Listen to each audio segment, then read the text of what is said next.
and I think more venting than gloating will be involved for North Carolina Tar Heel fans.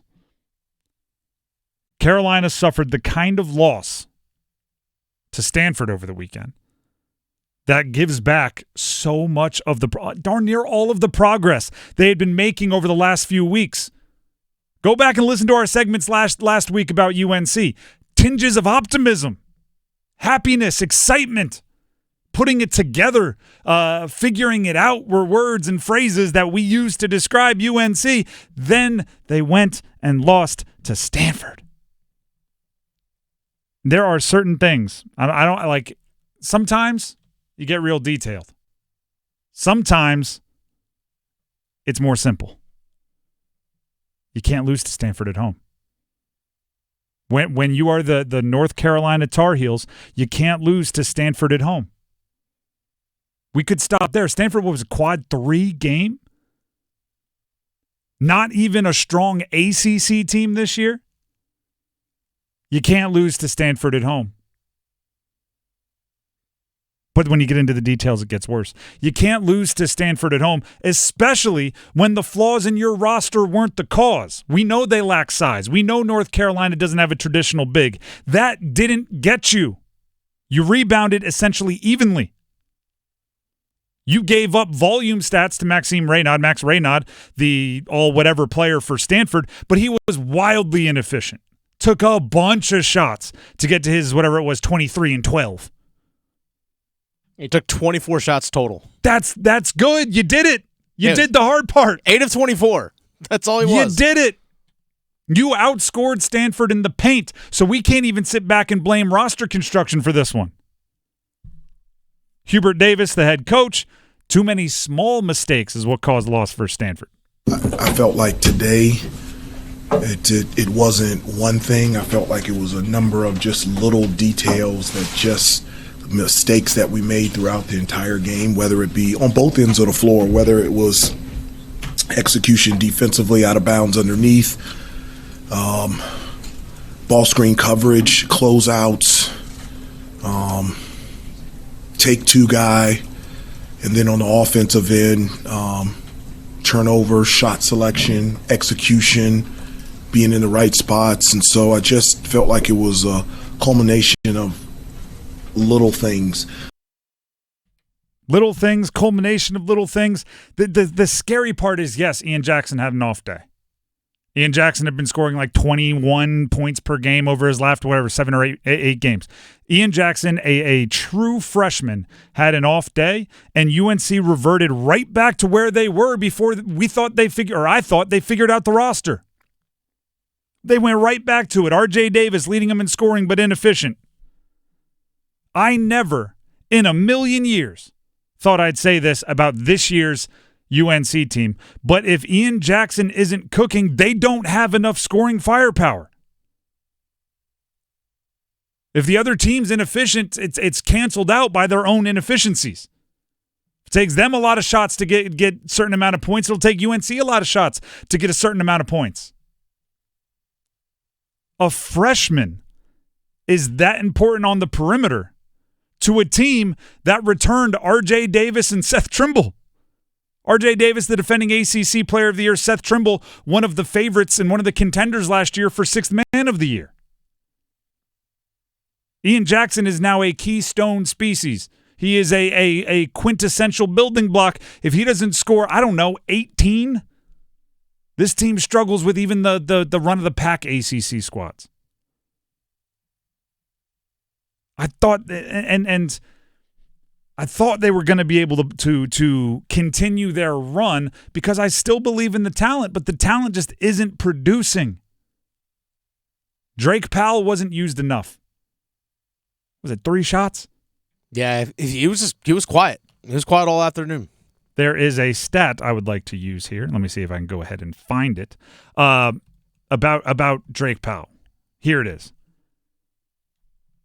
Drake Powell. There's a ESPN a big board out there, right? This is where I found the stat on NBA draft picks. Okay. Drake Powell is projected to be a lottery pick, late lottery, like 13, 14. Here is what one way they described him. Powell doesn't play a big role for the Tar Heels with a 13% usage rate. That ranks last among projected draft picks. Wow.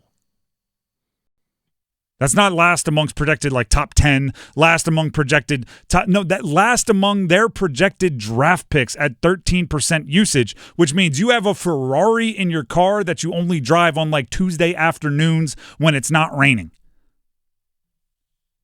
You're not enjoying it. You're not using it. And if you're not having Drake Powell ready to go right in the garage, firing the engines, then yeah, when Ian Jackson struggles, the offense is going to struggle. And then on top of that, it was Jalen Blakes that hit the game winner for Stanford. Former Duke Blue Devil. Hubert Davis explained what happened on the final shot like this. Yeah, I mean, it's the same communication that I had in regards to similar situation against UCLA, against NC State, and against Notre Dame. You know, whatever it takes, we've got to get a stop, and we got to finish the possession with a rebound. I haven't looked at it, but I mean, we had a man-on-man. He took it the length of the floor, rose up, and took a step back and knocked it down. And you have to give credit to Blake's being able to make that shot in that situation, and it resulted in us losing. That's the measured coach take of it. Let's hear Jalen Blakes, the player, again, Stanford guard, former Duke guard, talking about hitting the game winner at UNC. I would be lying to you if I didn't think about having this moment the night before the game. I was in my hotel room thinking about Austin Rivers' shot, and I was thinking I would have a moment like that. And, God works in mysterious ways, and, I'm grateful that, Coach trusted me, and then my teammates trusted me to have the ball at the end of the game like that. And, it's a big win for Stanford, beating one of the, most historic teams in the country. It was a special moment, when, I still have Duke blood in me, so it's still GTHC. GTHC. People familiar with the rivalries will know exactly what that stands for. And what did we say? To the victor goes the trash talk, right? You hit the shot, you get to talk the trash, and Jalen Blake seized his opportunity. And I'm sure that goes, further back than just, hitting the shot. I looked up his 247 sports profile. They list a whole bunch of offers going back to his high school, Duke included, which is where he ended up committing. Didn't get one from UNC. Again, maybe he did, and it just didn't make its way to the media. But a whole bunch of offers were listed, and that one wasn't there.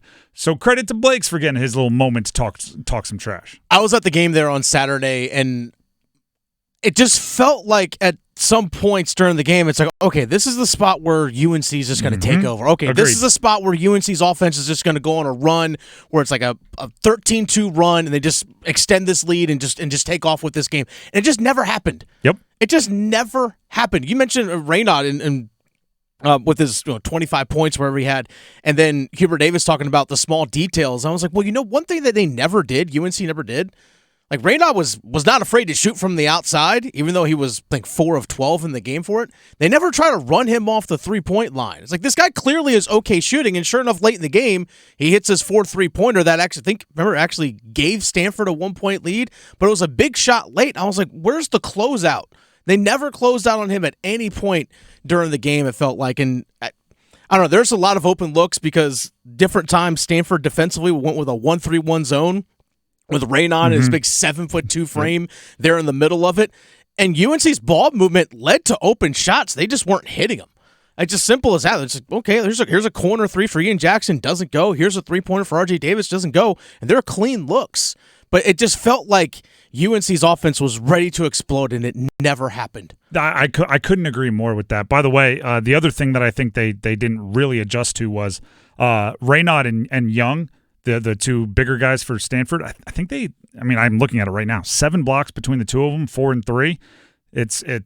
I like your determination, but challenging the 7'2" guy, maybe make it. You weren't hitting shots from outside. You drove like that. It goes back to exactly what I said. When Ian Jackson doesn't have it going, I don't know where their offensive firepower comes from. If you're not knocking down open shots, you're not getting to the bucket and being effective, what are you supposed to, like, you're supposed to go full DeMar DeRozan? Just nothing but short mid-range jumpers, which is not something you practice, I assume, because it's, not analytically efficient. It just puts you in a really, really tough spot. They took some steps back, and I don't say that lightly, against Stanford.